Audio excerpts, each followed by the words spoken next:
childish things. But before I became a man, I didn't always fit the shoes of a king. I was so lost and alone, listening to a world that said, do it on your own. Jesus was an afterthought. This world was my home. Bumping Eminem in my car like, yeah, I'm growing. And forget putting God first. I was the Lord on my own throne. Searching for satisfaction is all that I'd known, because before I became a man, I was just another middle-class clone. But when I became a man, I woke up. I stopped wasting my life hoping and wishing that a better life would just show up. I started listening to my mama for so long, said, son, you need to grow up. So I grew up, and then the thought of an average life made me want to throw up, so I threw up. Yeah, I threw up my hands and said, God, I'm tired of being a boy, I'm ready to be a man. Because one day when my son takes my hand, I want him to know that it's not about what his dad said, it's about where his dad stands. I want him to know that I believe in a God who inspires us to have big dreams and bigger plans. I want him to know that, son, if God is for you, the naysayers of this world do not stand a chance, because there is a difference between being a boy and being a man.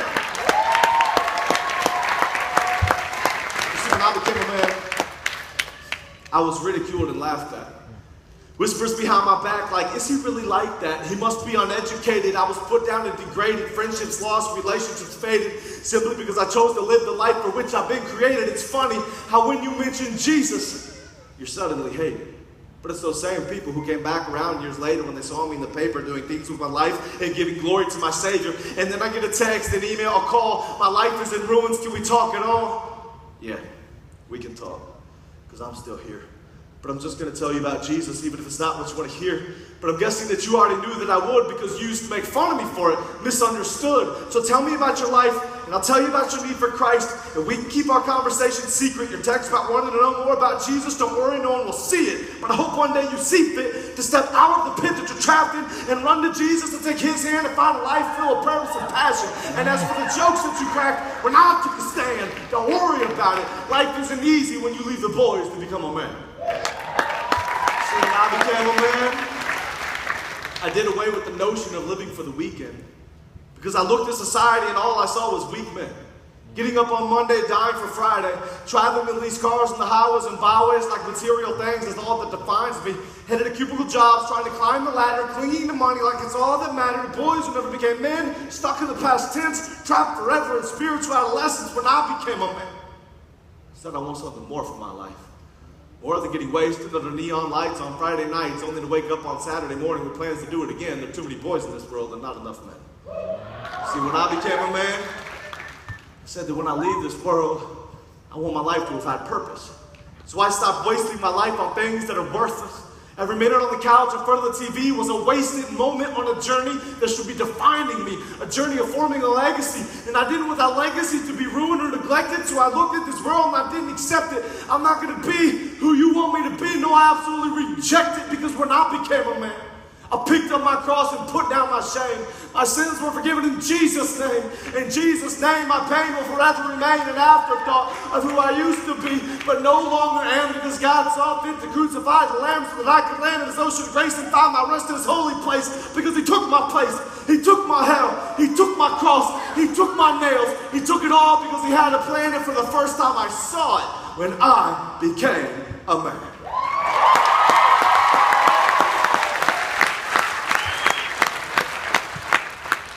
God, we love you so much, and we thank you for tonight. We thank you for this opportunity just to gather and just to cry out to you and to worship you. Lord, I pray that you meet with us tonight. We just want to see your glory. We want to hear from you. We want to see your revival so bad. A great awakening. Lord, we want to see people come to you and lay down everything and be set free. New lives, new hope, new peace. God, let that be somebody here tonight, please. You've brought these people. I pray, Lord, that you will hold their attention and speak to them. We don't preach for fame or reputation. We preach for your fame and your reputation. So I pray that no person is seen on stage, but that you are heard from. And I pray people leave this place thinking about you, changed by you, and having entered into a relationship with you. Please do this work. Please send your spirit and move across this place. We need you right now. In the name of Jesus. So, you understand that we live in uncertain times. That's not too far-fetched to say, is it? Uncertainty seems to be plaguing people all across this nation and all around the world, especially right now, the presidential race. And normally, like, younger people don't really care about the presidential race, but this one seems to capture everyone's attention. Are you thinking about the presidential race? Yeah, no? Some of you say, what are you thinking about? Everybody's wondering right now, and especially the adults, who will be the next president? Who will lead the nation? And there's uncertainty there. And a lot of people, there's fear on both sides. Fear of these people running, fear of what their policies will look like, fear of where the nation's headed. We seem as a people to be drifting further and further away from God. I believe that's safe to say. A moral decline. A nation that's turning its back on God and continuing to walk into darkness.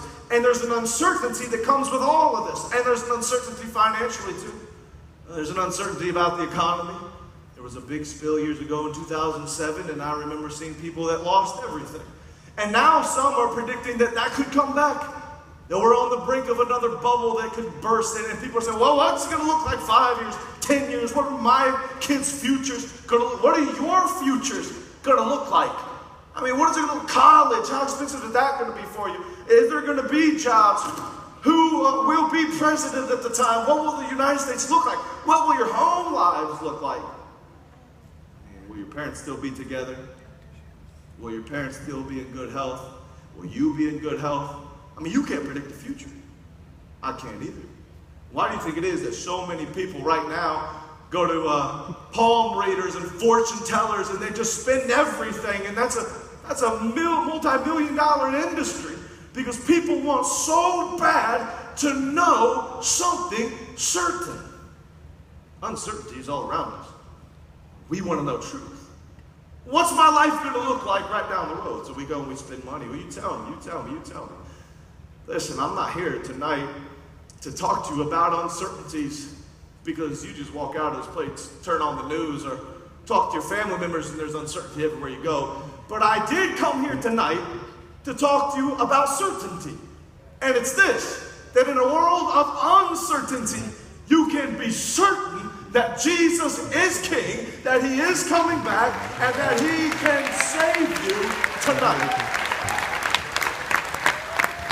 As believers in Jesus, even in a world that's uncertain, we're certain that God has a plan. We're certain that we have a future with Him in heaven. And we're certain that it doesn't matter how bad this life gets, there are better days ahead with Him. After all, we're just traveling through this place. So tonight you might be afraid. You might be dealing with health uncertainties, just like the little girl Ava that I've been spending time with. Some of you have seen online. And I met her when I preached the crusade of Baltimore and got close with her family. She's a little girl.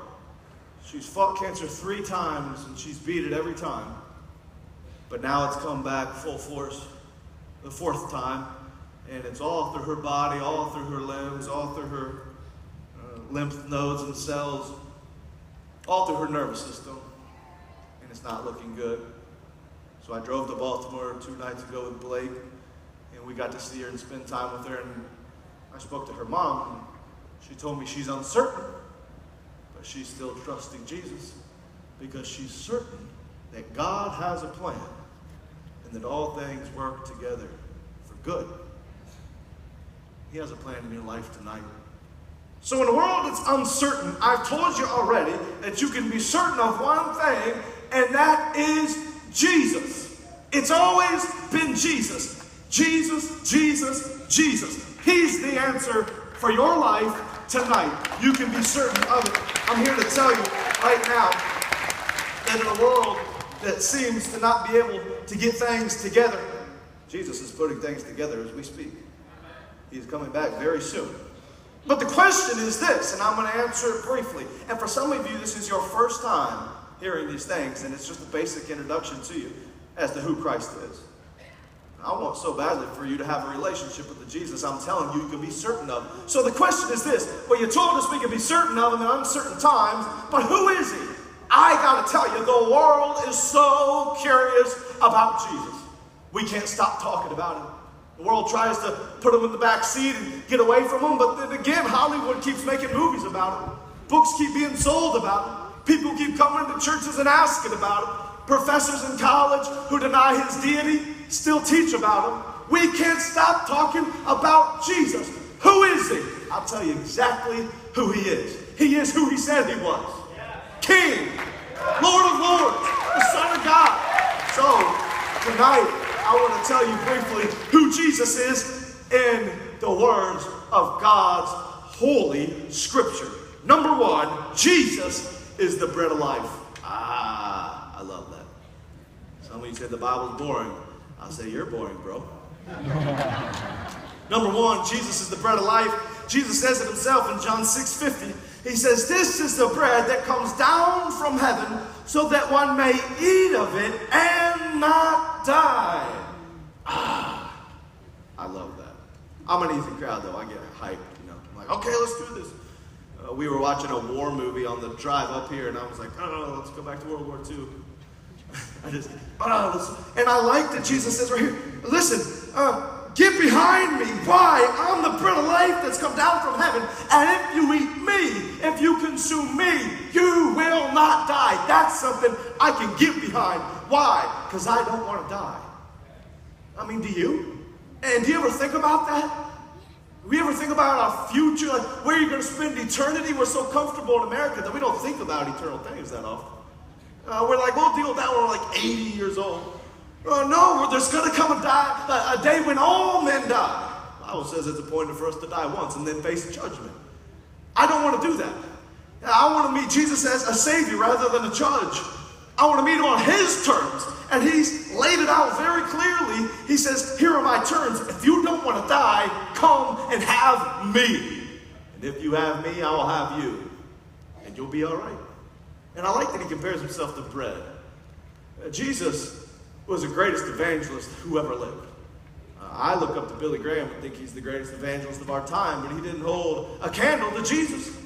And Jesus is using a physical illustration here to point to spiritual meaning. And Jesus is saying, listen, you eat bread to stay alive, right? You eat stuff to stay healthy and on the move. The problem is you're going to be hungry again. You'll be hungry tomorrow, the next day, the day after that. I don't know how many of you ate today, but I imagine all of you did. Maybe some of you are like, I'm hungry right now. Well, I got bad news for you. As soon as you eat tonight, you're just going to wake up tomorrow hungry again. And your spiritual state is the same way. We have a void in our gut, and it's Jesus-shaped. But we just keep eating the things of this world. I'll just eat more sins, more lust, more pride, more pursuit of the things that I want rather than what God has for me. I'll just keep tuning into that pornography because it's no big deal. Ooh, that's a little too real, Clayton. I mean, I said I'd shoot straight with you. Can we just shoot straight? Can we just be real? I mean, I don't want to be an actor on stage. I just want to be real with you. I mean, these things are destroying our lives, ruining marriages, ruining young lives, capturing people, holding them in bondage and in chains, and we keep eating it day after day after day. Why? Because it didn't fill us up the first time. So you have to have it again. I got to tell you, you look at like all the debauchery that goes on in all these places on Friday and Saturday nights where people pack them out and just live wild, but they're still open Saturday night. Why? I mean, shouldn't Friday night have filled them up? But they're back again. Friday night wasn't enough. Saturday night won't be enough. And not after weekend, after weekend, after weekend. And I meet so many people who get caught up in this party lifestyle. And I'll tell you where it starts. Your age. If Satan can hook you now, he'll have you. Jesus says, don't eat the stuff of this world, man. It's a lie. And Jesus isn't saying it like rules and regulations, like no, no, no. He's saying, yes, yes, yes, I can save you, I can heal you, I love you. There's so much more here. He's a loving Father. He says, come and have me. Now, Jesus understands how important bread is. You ever been hungry? One time I tried fasting for 4 days. I thought I could do this. Whew. Like 10 hours into it, I wanted to eat my arm. I was like, this is crazy. I mean, 40 days is what Jesus did. He understood exactly what it means to be hungry. He understood what